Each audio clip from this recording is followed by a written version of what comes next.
படம் நல்லா இருக்கு. படம் வந்து ஒரு அப்பா பையன் அவங்களோட ஃபேமிலி லவ் ஸ்டோரி அந்த மாதிரி தான். பையன் அப்பா வந்து எப்படி இருக்காங்க, ஒரு பாண்டிங் இருந்துச்சு. அதுக்கப்புறம் அவங்களோட அந்த கதை டிராவல் ஒரு ஒரு ஒரு அப்பா பண்ற தப்ப வந்து எப்படி பையன் திருத்துறாங்கிற மாதிரி இருந்துச்சு. பையனோட ஒரு சுட்டித்தனத்தை எப்படி அப்பா என்கரேஜ் பண்றாங்கிற மாதிரி இருந்துச்சு. அந்த மாதிரி நல்லா இருந்துச்சு. ஆமா, இது நாங்க அதான் இது ஒரு சிவாவோட காம்போட வராங்களே அப்படின்னு சொல்லிட்டு பாக்குறதுக்காக வந்தோம். பட் நல்லா இருந்துச்சு. இந்த காம்போல ஒரு பிளாக் காமெடி மாதிரி ட்ரை பண்ணிருந்தேன். நிறைய இடத்துல காமெடி ஒர்க் அவுட் ஆயிருந்துச்சு. சில சீன்ஸ் எல்லாம் வந்து நல்லா சூப்பரா பண்ணிருந்தாங்க. வரைக்கும் சிரிச்சுட்டே இருப்பீங்க. நான் ராம் சார் படம் தான் பார்த்தனா அப்படின்ற மாதிரி இருக்குது.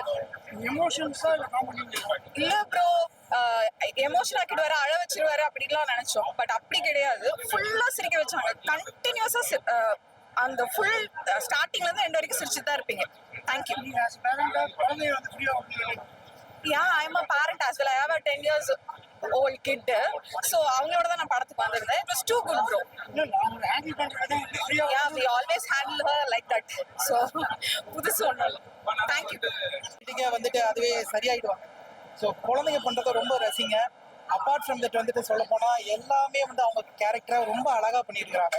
ஸோ அவங்களுக்கு உண்டான ரோல் பியாண்ட் தட் எதுவுமே போகல. இதோட சினிமாட்டோகிராஃபி ரொம்ப நல்லா இருக்குது. ஸோ டைலாக் டெலிவரிபிள் படத்தோட சேர்ந்து இது வருது. சாங்ஸ்லாம் 19 சாங்ஸ் இருக்கிற மாதிரியே தெரியாது. படம் ஃபர்ஸ்ட் வந்துட்டு போர் அடிக்காது. So apart from the main கருத்து என்னன்னா, ஸ்மோக் பண்றதை வந்துட்டு விடுங்க, ஓகேவா? அட்லீஸ்ட் நம்ம குழந்தைகளுக்காச்சும் நம்ம விடுவோம். அது வந்து ஒரு முக்கியமான ஒரு இது. டைரக்டர் ராமுக்கு வந்துட்டு நம்ம வந்து சொல்ற அளவுக்கு நம்ம ஒன்றும் கிடையாது. ஏன்னா அவரோட படம் எல்லாத்துலயுமே வந்து ஒவ்வொரு கருத்து இருக்கும். இதுல வந்து எப்படி குழந்தைய நம்ம ஹேண்டில் பண்ற ஒரு கருத்தும், தென் வந்துட்டு ஸ்மோக் பண்றது வந்துட்டு குழந்தைகளுக்காக வேண்டாம், அதுதான் மெயினா சொல்றாரு. இந்த படம் வந்துட்டு ஏதோ 4 years முன்னாடி எடுத்த படம்னு சொல்றாங்க. பட் அப்படி தெரியல. ஏன்னா இப்ப ரீசெண்டா எடுத்த படம் மாதிரி தான் இருக்குது. ஸோ அதுல வந்து போர் இருக்காது, எதுவுமே இருக்காது.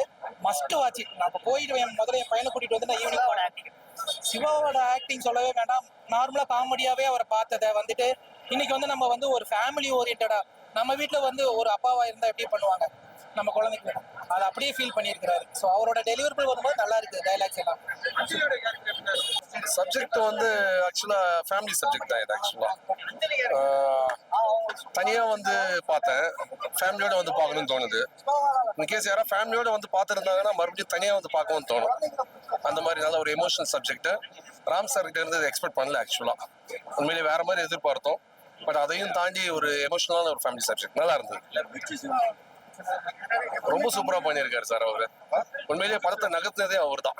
அந்த காமெடி சீக்வன்ஸா இருக்கட்டும், எதா இருக்கட்டும், ஆஸ் யூஷுவல் அவர் எந்த சீன் வந்தாலுமே ரொம்ப நல்லா இருக்கும். ஆஸ் யூஷுவல் விஸ்வாவுடைய பெர்ஃபார்மன்ஸ் ரொம்ப சூப்பரா இருக்கும். ரொம்ப எமோஷனலா வேற இருந்தது அவருக்கு. சார் புரியல.